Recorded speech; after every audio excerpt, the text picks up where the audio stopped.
We're all selling somebody something. That's just the way it works. It was when I figured out sales copy to the point that I took my little website that was making me about $300 or $400 a month, and I got it up to consistently making me $1,500 a month. If you can do a headline, a video sales letter, bullets, and calls to action, you can sell stuff on the internet. You don't have to have a product in order to start building an audience and selling them something. You can either make money or you can make excuses. You can't do both.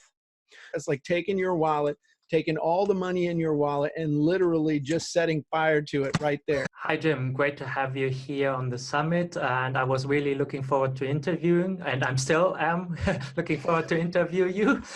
So that's something we talked about before recording this. So I noticed you have a really good experience of words and how to use words. And that's something we want to talk about in this masterclass. Awesome.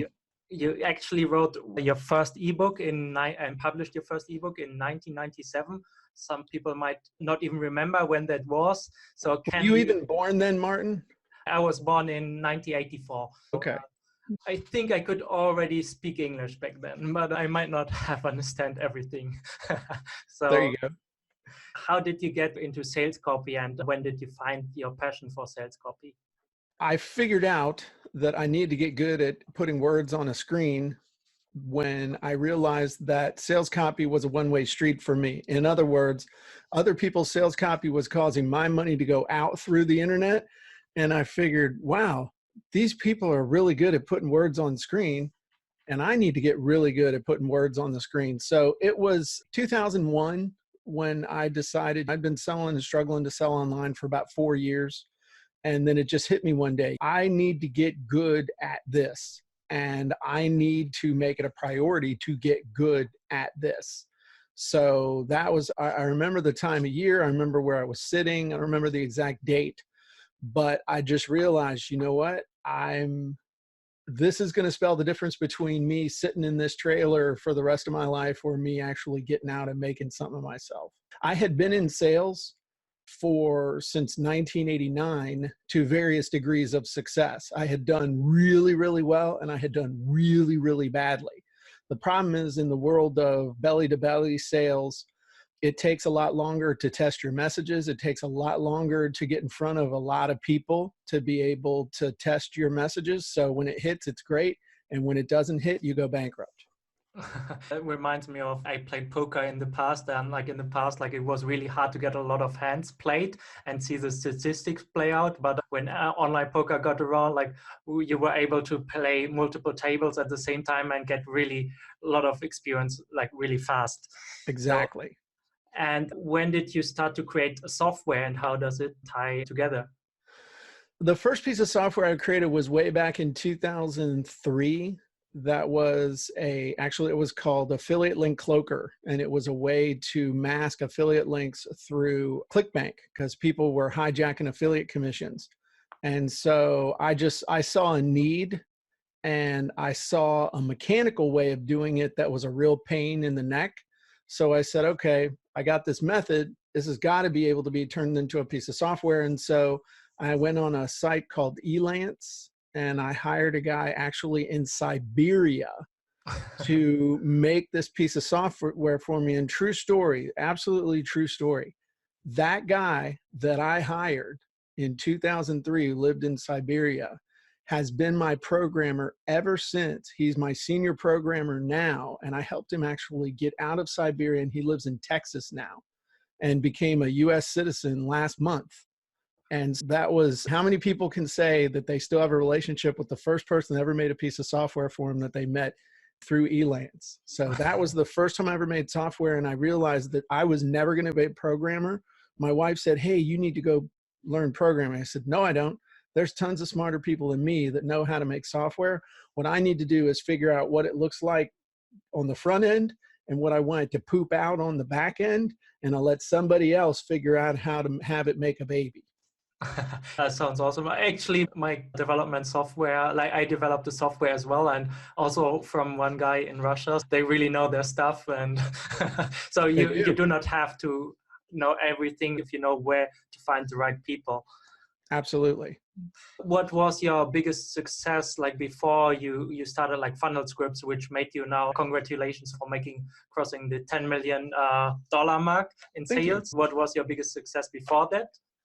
There wasn't really a single biggest success. There was a series of things that it was like stepping stones. I've never really looked at stuff like, oh man, I've succeeded, because as soon as you say I succeeded, then you're going to start going down.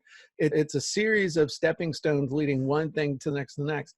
To be honest with you, if I have to say the single biggest thing that ever happened to me was not selling $10 million worth of something. It wasn't selling $7 or $8 million of something else. It was when I figured out sales copy to the point that I took my little website that was making me about $300 or $400 a month, and I got it up to consistently making me $1,500 a month. Because $1,500 a month was enough to pay a house payment, 2 car payments, and the electric bill. Now, it wasn't Mercedes or it wasn't a Rolls Royce like I have out in the garage now, but it was enough that I could move out of the trailer park where I'd been living for 7 years, and it would pay for the house, 2 cars, an electric bill. That was the single greatest accomplishment as far as just a drastic change in life. So that's the thing I'm probably the proudest of. And then the next thing I'm proudest of was I created a product and wrote a sales letter for that product. 18 months later, after moving out of the trailer park and moving to that house, I made enough money in 7 days to pay my house off. That was pretty cool too. So where did you learn sales copy yourself? I learned through a combination of study and doing it and paying attention to the feedback. And that goes back to the thing when I was in direct sales. I was selling mortgages, I was selling real estate, I was selling trunked radios, which was a precursor to cell phones. The problem is you couldn't get in front of enough people to get data fast enough. It's like you say, playing individual hands of poker as opposed to playing 5 hands at once on 3 different monitors. What happened was I was able to make these offers and then run hundreds and thousands of people in front of them to see what was going to work and what wasn't going to work, and use that economy of scale.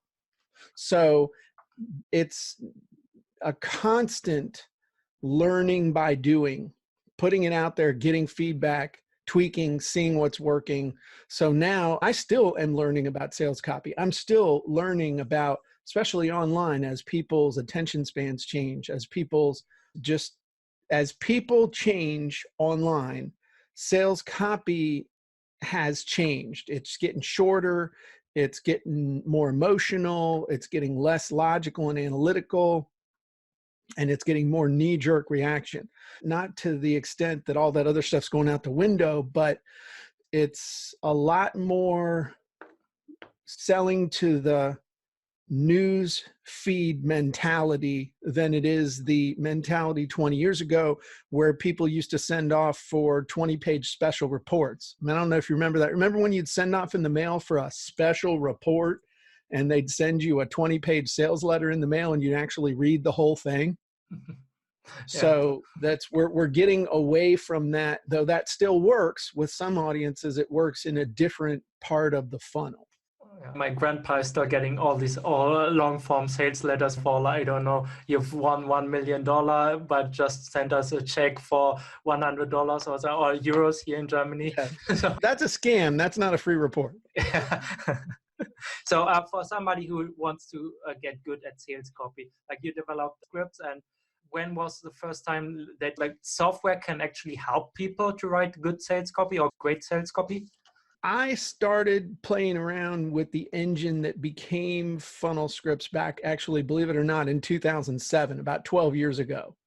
And so I knew that there were patterns that I was continually using the same patterns over and over for creating emails, for creating webinars, for creating sales letters, for creating teasers, ads, you name it. It's you find a pattern that works, you see a pattern that works.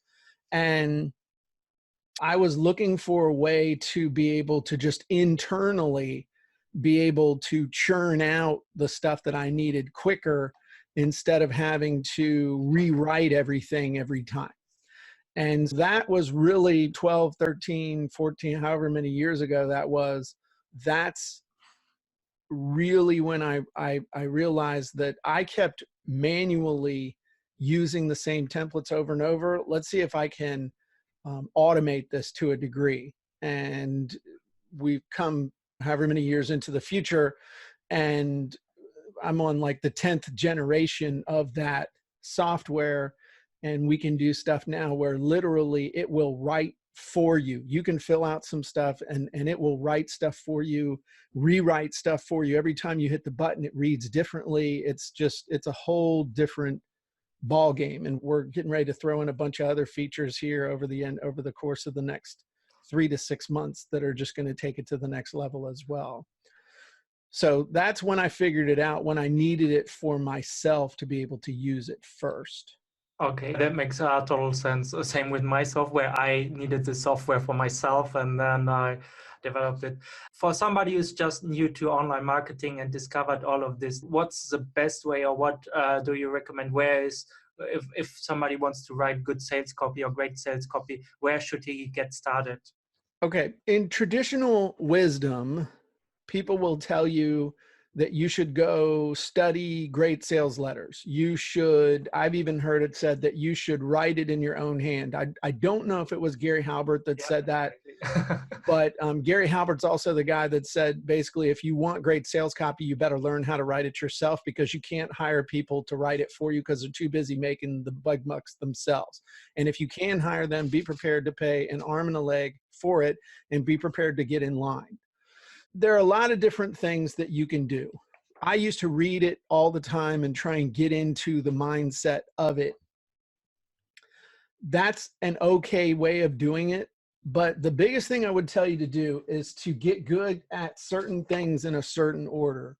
So the first building block, and sales copy is really building blocks, okay? So the first building block you need to get really, really good at is headlines. Okay, you got to get really, really good at making headlines.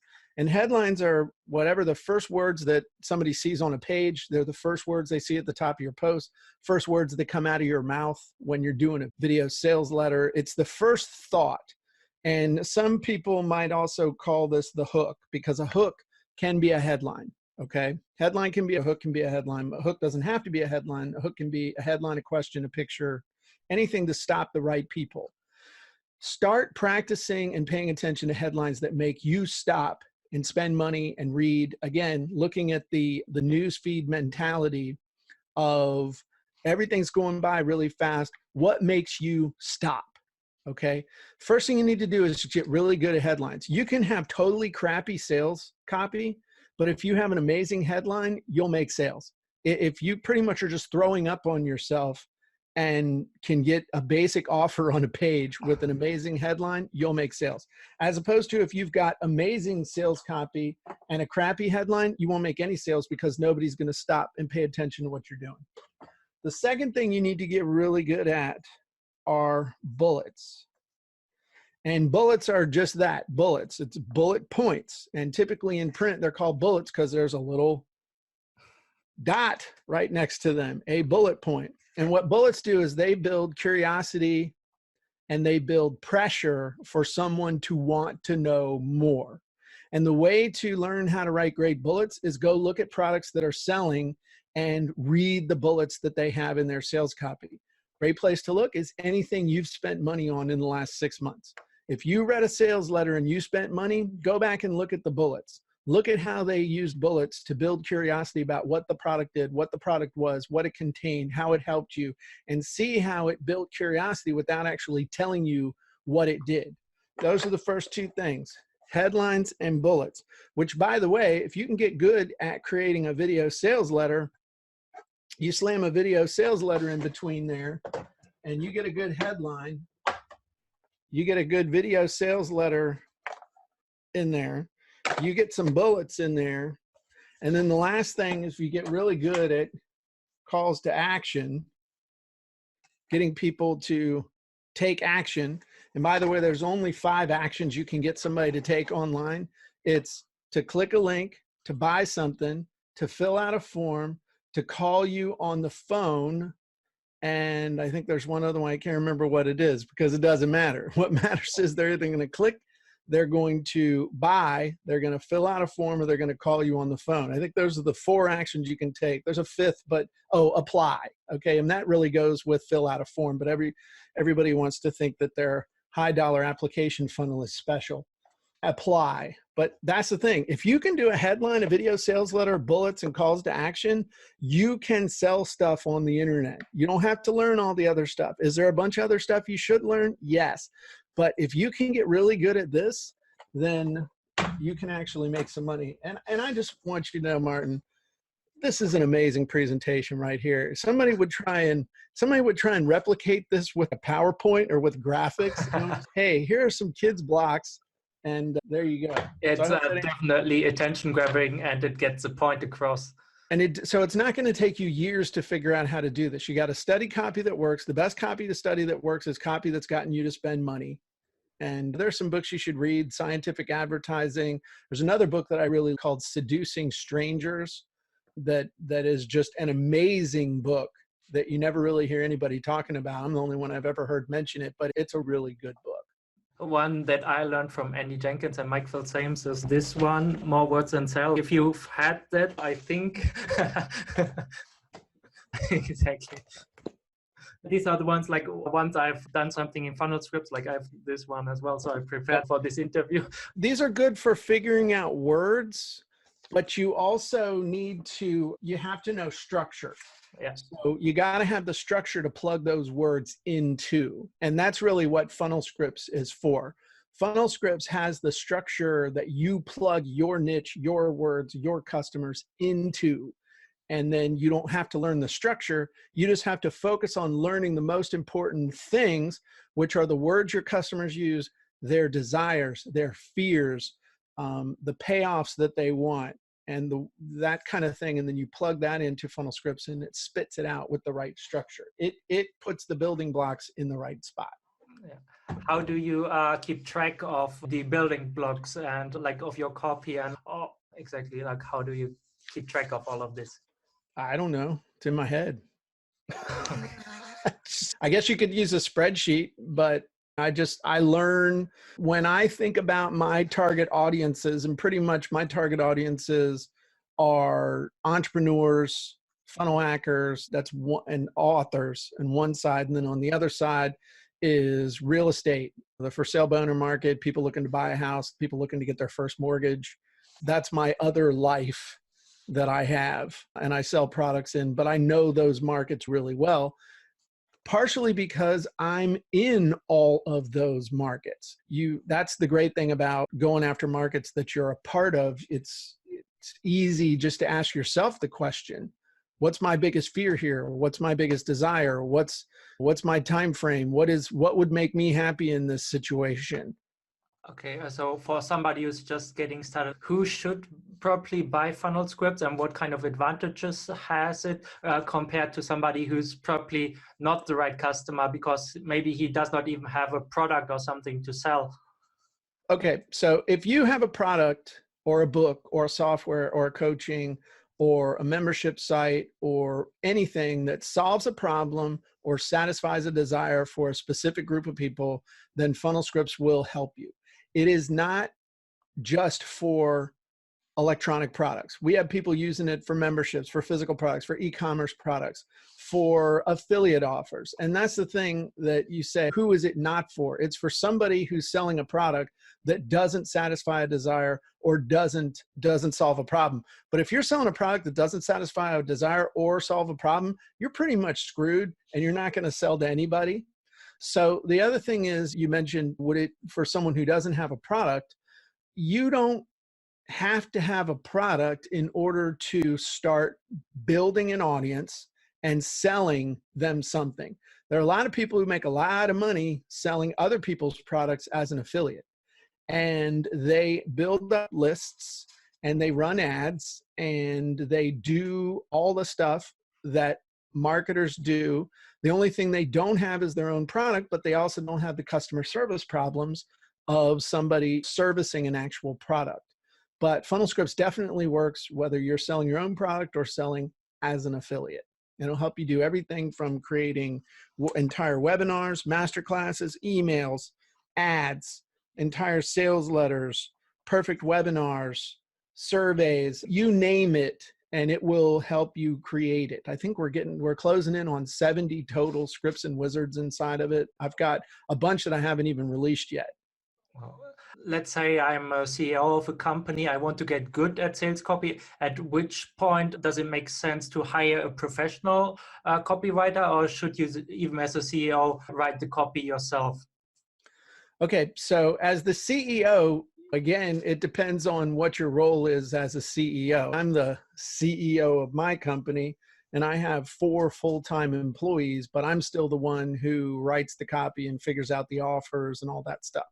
I have somebody that does my books. I have somebody that does my marketing. I have someone that does all of my tech support, someone else who manages my help desk and does my social media or manages my social media.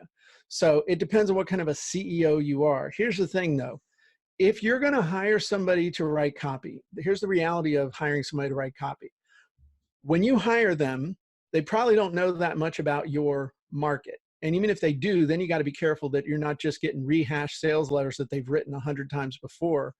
But they're typically going to ask you a ton of questions about your market, about your product, about your customer, about their desires, about their problems, about their fears, about your unique selling. It's going to be anybody that's worth a damn writing sales copy is going to interview and grill you for a couple, 3 hours. And here's the thing. When they give you back your sales copy a couple, 3 weeks later, guess what's going to be in that sales copy? It's going to be a combination of your answers and their swipe file, because every sales copy writer has a swipe file. It's either in here or it's a big stack. I'll show you my messy floor. Or it's a big stack in a bookcase. Okay, you see all that? That's all my swipe file stuff over there. And they're going to take that and say, you know what? Here's the sales letter I think is going to work for that. And then they're going to adapt all your answers to their swipe file. And you're going to look at that and go, damn, that's all the stuff I told him. And he's going to go, didn't I do a good job? We're going to pay. So then you've spent 2 to 3 hours answering questions. And then you spent 2 to 3 weeks waiting. And then when you get that sales copy back, you know what you got? You got a first draft. You have their first draft. Now it might be polished, but you don't know if it's going to sell or not. You still got to go test it. You still got to go drive traffic to it. You still got to edit it. You got to make sure that everything in there is true and correct and makes sense. All right. So your job is not over. I've seen this over and over where people go, dang, that's all that I could have written this. You could have written it if you'd have known which questions to ask to pull the stuff out of your head to put it into the proven template, the swipe file. So as the CEO, you need to know how to write good sales copy. So when you get that sales copy back from the copywriter, you can tell whether it's any good or not. Does it build urgency? Is there scarcity? Does it have a good hook? Does it tell a story? Does it build a sense of curiosity? Does it build value? All these things. Does it have credibility? Does it offer proof? All these things, you got to make sure that's all in there. Again, it's a time benefit thing. You still better know how to write good sales copy, but you're going to have to wait if you hire somebody, as opposed to if you can take a tool like FunnelScripts or your own swipe file. If you've got your own swipe file, then take all the stuff, take the desires, the problems, all that stuff and plug it in there and write it yourself, or have a flunky write it. You can't get off scot-free. And here's another reality. And I honest to God believe this because I know it's true. The best copywriters in the world, you cannot hire. Gary Halbert even said this. All right, I don't know the exact quote because I don't have it right in front of me, but basically what he said was, you can't hire the best copywriters because we're too busy selling our own stuff. Why would I write a sales letter for you for $10,000, $20,000, $30,000 when I can write a sales letter for myself and make multiple millions? And if you look at all the big players They know how to write really great sales copy. Does that mean they don't hire somebody to write copy for them? No, because they know how to hire. And they also know how to see if sales copy is any good or not. So when it shows up and they read it, they can go, this is pretty good. This is pretty good. I think we'll run this. Or, you know what? This is complete crap and this isn't going to work. It's not a cut and dry thing. It's not like outsourcing the setup of your website or outsourcing having a piece of software made where you design the front, design the back, and they make the thing that poops it out for you. It's not that cut and dry, but you have got to know how to write good sales copy, whether you write it yourself or not. I think that's why especially this masterclass is one of the most important things, because I also believe sales copy is the highest leverage skill that you can and have to master if you want to run a successful business online, to really Agreed. grab people's attention and to know their wants and desires and their pain points. How long does it take to become a decent sales copywriter, or if you use FunnelScripts without or compared to without using FunnelScripts? If you use FunnelScripts, you can become a decent copywriter in a matter of a couple of days. Literally, you can churn out copy that works, whether you realize it's going to work or not, whether you believe it's going to work or not. As long as you understand your customers' desires, their problems, the achievements they want, the roadblocks you've got to understand your audience. Because if you don't understand your audience, nothing will help you. But FunnelScripts is just a shortcut. It's a shortcut to bypass the whole process of trying to learn about sales copy and then learning about structure and then figuring out how to insert your stuff into the structure, which literally when you're doing it by hand, I'd say it takes at least 2 to 4 years to get really good at sales copy starting from scratch if you're going to do it the from scratch by hand learning it method. Because if you do what you said, have a look what make you buy, keep track of that, and then knowing your audience, and then you're able to replicate what works. I really like one of the last scripts that you put out, like for the 5-minute webinar, and where you just had a look at what makes this successful, had a look at the structure, and then rebuild it as a template. Yep, absolutely. So let's say, for example, like I have a software, like what's the funnel that you would recommend for people to get started with to sell a software or a product? It depends. It just depends. It depends on, do you want to do you just want to straight up sell the software? In which case, what I would do would be what I showed you right here. If you're trying to sell software, you got to have a headline hook, you have a video sales letter that should have a good little demo in there. And by the way, we have a demo script inside of FunnelScripts that we just released based on one of the most successful 1-minute infomercials of all time. Then you have bullets and you have your call to action. That's your funnel. That's what the funnel page looks like. Then you can have a one-time offer on the end. You can have all kinds of stuff. You can have it, if you want to force people to opt in first, you could do that as well. But honest to goodness, for a piece of software, there you go. I've made a lot of money with just doing that, because what sells software is a demo. Okay, let's recap this interview. And for somebody who's getting started, what's the first thing they should do after they've figured out their product? It's really testing different headlines, or is this something else? Once you've got your product together, I personally recommend writing the sales copy first without the restrictions of having your product. Write the world's greatest sales letter for whatever it is you want to sell, and then create the product to more than deliver on the amazing promises that you made in the sales copy. That is the process. It's not create your product and then write the sales copy. It's write your sales copy and then create the product. Awesome. Makes so much sense. Like first get proof of concept that somebody actually wants this, I want to sell, and then create it. Not even that though. Yes, but no. The reason I'm saying you write the sales letter first is that when the product's created, then when you start trying to write the sales copy, your inner editor is going to sit there and you make a great promise and they're like, does it really do that? Does it really? And like, yes, not. As opposed to write it in the perfect world and then make it afterwards. Yep, it crosses off all these things. So that's what I'm saying, is that you make it without the restrictions of the product and then make the product match wonderful sales copy. Yeah.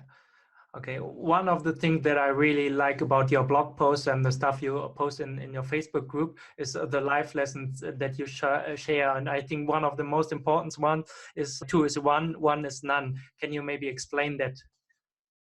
That just goes back to the thought process that as an individual business person, as an entrepreneur, we don't have the luxury of working for a big company. And if you are, whatever you're doing, don't put all your eggs in one basket. Make sure, that goes for everything from, I had a problem with my computer a couple of weeks ago. My house got struck by lightning and my computer got jacked up. I had everything backed up and actually literally had a spare computer that always have a spare computer on hand. And in a couple hours, I was able to totally replace my computer and not really miss a beat.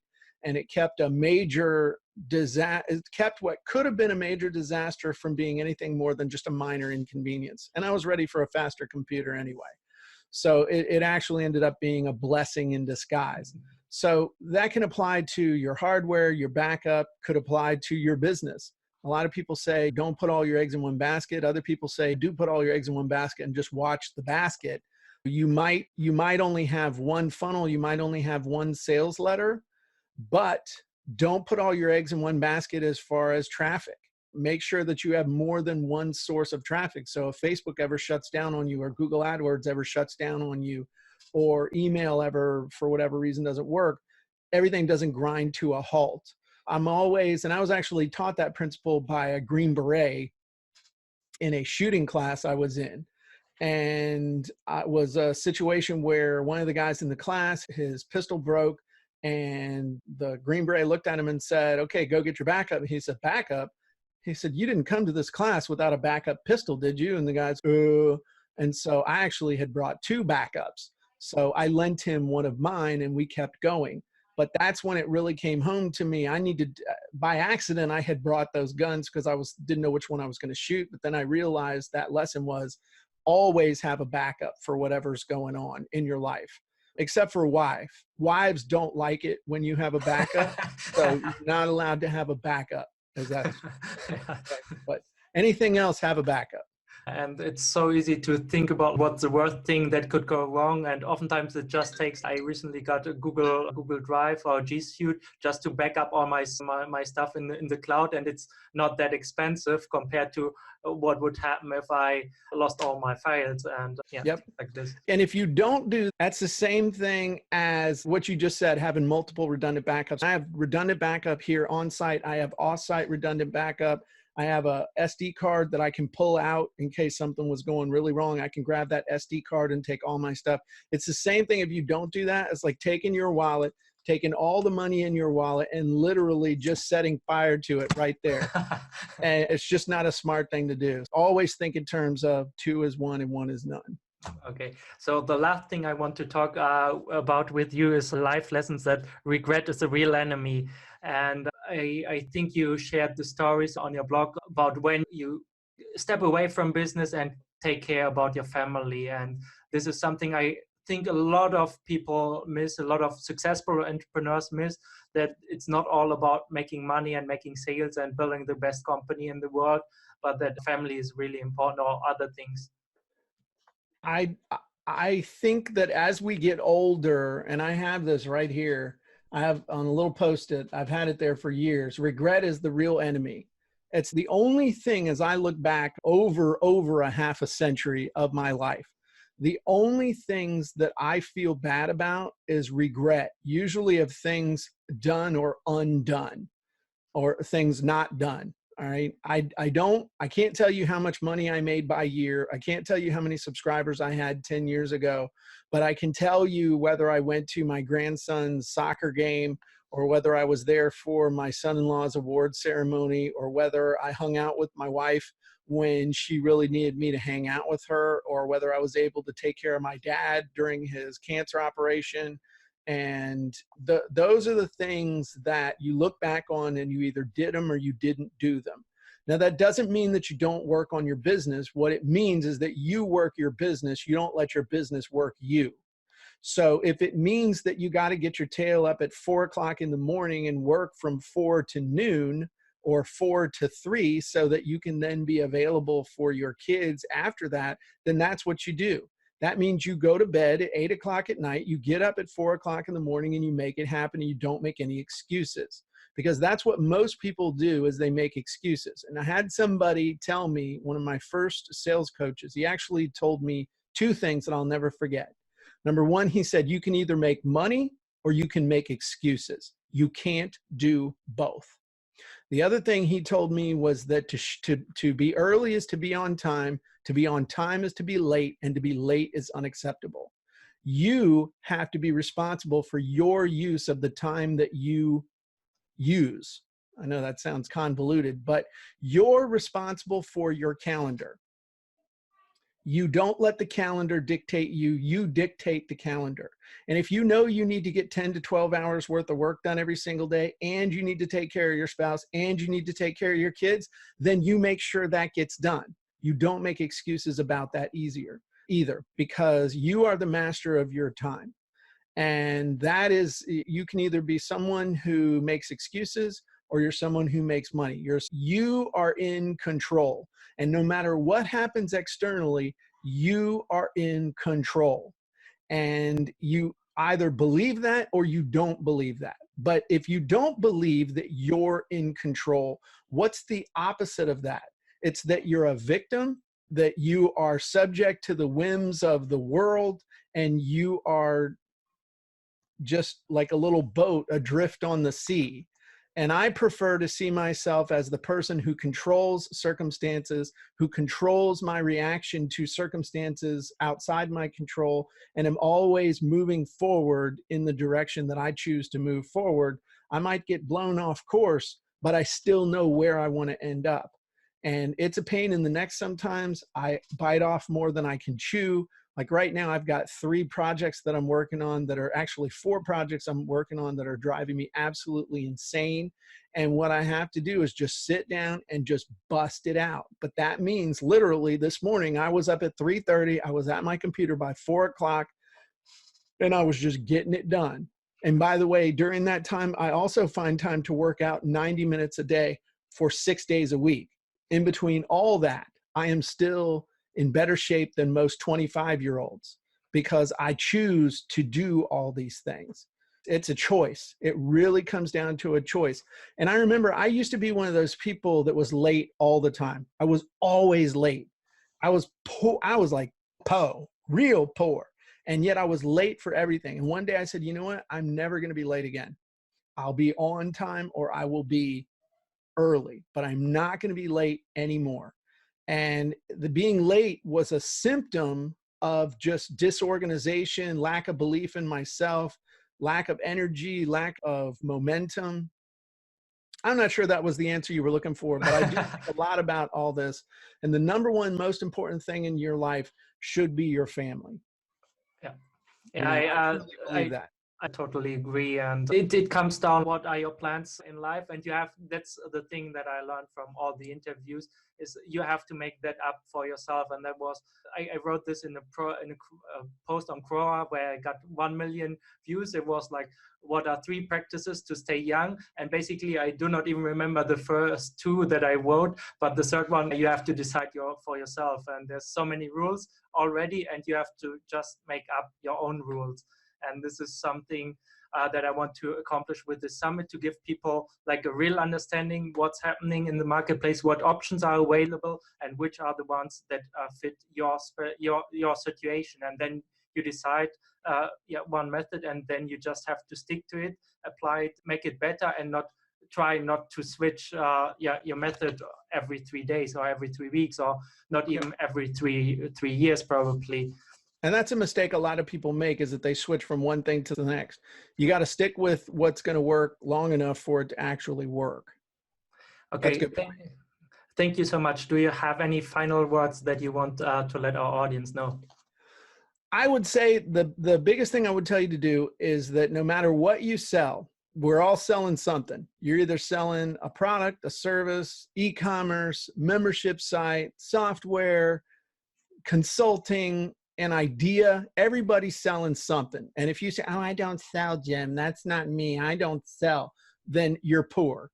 Okay, because rich people sell stuff. Poor people say, I don't sell. We're all selling somebody something. That's just the way it works. And so the best thing you can do is get really good at communicating your ideas and ideas about your software, your product, your e-commerce, your service, whatever it is, to the point that people go, you know what? I got to have that.